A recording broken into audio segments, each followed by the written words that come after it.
How to download Grab application on PC. Are you guys facing issues to download Grab application on your PC? If that's so, then this video might help you out. Without further ado, let's get started.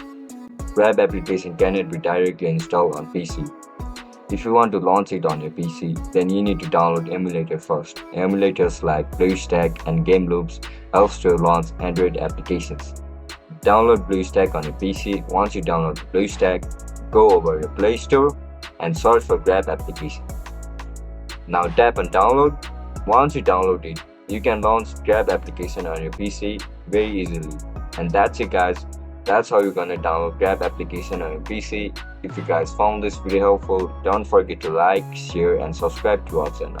And if you guys have any issues regarding Grab application, make sure to comment down below so that I can help you out. I'll catch you up in the next one. Bye bye.